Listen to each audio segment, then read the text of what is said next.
Hai clans wangu wa Kenya, clans wangu wa diaspora, natumai mko wazima popote mahali mlipo dunia mzima. Pia mimi niko sawa, nashukuru Mungu ametulinda. Tunang'ang'ana kuwafikia clans wetu popote mahali walipo.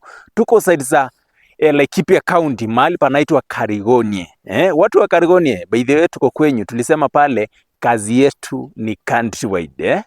Naona sasa tunawafikia moja kwa moja, tunataka tuwafikie moja kwa moja, tuwafanyie quotation. Za zile tunafanya quotation, tunaacha unajipanga. Ukishajipanga unasema sasa, Musa, niko tayari ukuje unifanyie kazi yangu roofing. Ukiangalia hii project ni nyumba kabungalo tu ambayo ni mzuri sana. By the way, nimefurahia venye wamejenga hii nyumba juu. Kwanza fundi mwenye amejenga, nataka kumuona juu hii nyumba ameset vizuri sana. Ameset nyumba, nimeona iko sawa kabisa. Na ukiangalia nyumba venye tu ukuta zimekaa pale, ziko kabiro, ziko kamba, nimejaribu kuangalia measurement ziko sawa.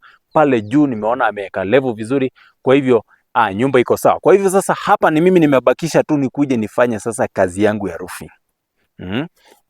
Huyu clan amekuwa akifuatilia kazi yangu pale kwa social media, amekuwa akiona venye tunafanya kazi na akasema Musa ametosha, akuje side za Laikipia aniekee nyumba yangu roofing.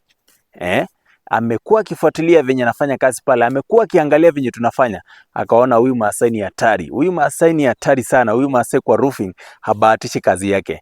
Wewe ukiwa hapo usikubali kuacha nyuma. Make sure hata wewe umefanyiwa kazi safi kama hizi ambao unaona pale tukifanya. Kila wakati nakwambia mambo ni mengi, masaa ndio machache. Kwa majina najulikana kama Musa, the king of roofing. Bye bye.